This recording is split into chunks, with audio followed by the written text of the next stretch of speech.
Good afternoon children. Afternoon ma'am. ఇక్కడ చూడండి, మీకు ఏం కనిపిస్తున్నాయి? ఆటు ఆటు అహా వరకు కూడా కనిపిస్తున్నాయి.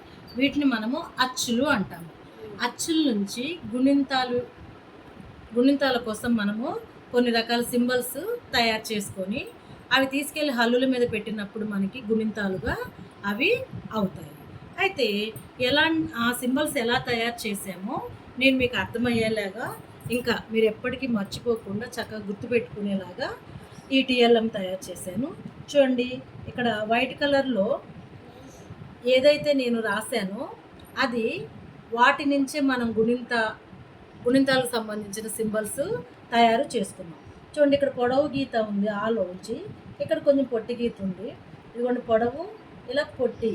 అయితే దాన్ని ఇలా తిప్పేసేసి పొట్టి గీత ఇటు, పొడవు గీత ఇటు వచ్చేలాగా తీసుకున్నాను. అప్పుడు ఇది ఆలోంచే తీసుకొచ్చింది, ఇది అకారం అయ్యింది. కా మీద ఆయిస్తే కా అయ్యింది. అలాగే ఆలో చూడండి, ఇలాగా ఉన్న సింబల్ని తీసుకున్నాను. ఆ సింబల్ ఏంటో మళ్ళీ మీకు క్లియర్గా అర్థమయ్యేలా ఇక్కడ రాసిన చూడండి, ఇలా ఉంది. దాన్ని నేనేమి మాడిఫై చేయలేదు, కాకపోతే దాని డైరెక్షన్ మార్చాను. ఈ జీరో పైన ఉన్నది ఇప్పుడు కిందికి పెట్టాను. జీరోని డైరెక్షన్ మార్చడం వల్ల ఇక్కడ కూడా డైరెక్షనే మార్చాము, మనమేమి కొత్తగా దీనికి కలపలేదు కదా. అయితే డైరెక్షన్ మార్చి ఈ జీరో కిందకు వచ్చేలా చేయడం వల్ల ఆ ఆకారం అయ్యింది. అప్పుడు కాకి ఆ ఇస్తే కా, ఇది కా, ఇది కా.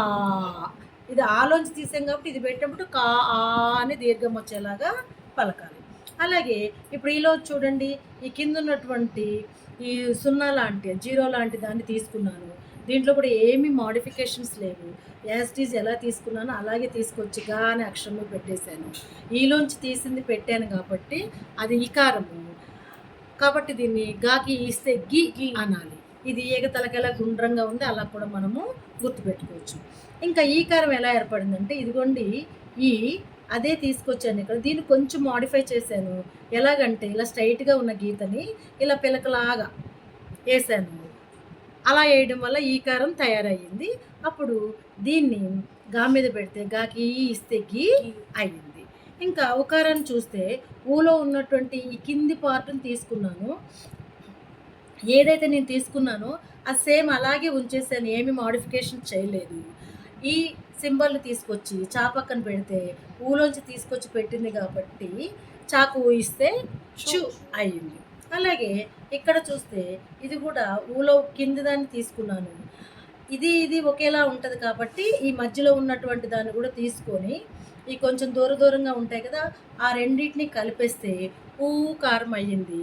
చాకు ఊ ఇస్తే చు అయిందనమాట. అలాగే అరువులోంచి చివరి పార్ట్ తీసుకున్నాను. ఈ చివరి పార్ట్ తీసుకొని దానికి కింద భాగంలో సున్నాలాగా గుండ్రంగా తిప్పేసి కొంచెం మాడిఫై చేశాను. అప్పుడు అది అరువుకారం అయింది. అరువులోంచి తీసిందే మాడిఫై చేసిన తర్వాత అరువుకారం అయ్యింది. దాన్ని జాకిస్తే జురు అయ్యిందనమాట. అలాగే అరువుకారంలోది కూడా సేమ్ దీన్ని ఎలా తీసుకున్నాను, దీన్ని అలాగే చివరి పార్ట్ని తీసుకొని దీనికి ఎలాగైతే కింద కొంచెం రౌండ్గా మాడిఫై చేశానో అలాగే చేశాను. అప్పుడు దీని నుంచి అరువుకారం నుంచి ఏర్పడింది కాబట్టి అరు జురు అవుతుంది. అలాగే ఏ వచ్చేసరికి ఏలో ఉన్నటువంటి సున్నాన్ని తీసేసి మిగిలిన పార్ట్ అంతటిని నేను తీసుకున్నాను. దాన్ని ఇలా నిలువుగా ఉన్నటువంటి దాన్ని ఇలాగా అడ్డంగా పెట్టేశాను. అప్పుడు అది ఎకారమైంది. ఇందులో నేనేం మోడిఫికేషన్ చేయలేదు, నిలువుగా ఉన్నదాన్ని అడ్డంగా తిప్పాను అంతే. అలాగా ఏ ఇలా పెట్టేసరికి టాకి ఎకారం ఇస్తే టే అయింది. ఇందులో కూడా సేమ్ అలాగే చేశాను, నిలువుగా ఉన్నదాన్ని అడ్డంగానే పెట్టాను. కానీ ఈ పైన ఉన్నటువంటి దీన్ని తీసుకొచ్చి ఇక్కడ పెట్టాను. అప్పుడు ఏకి తేడా కనబడేలా కూడా అయ్యింది.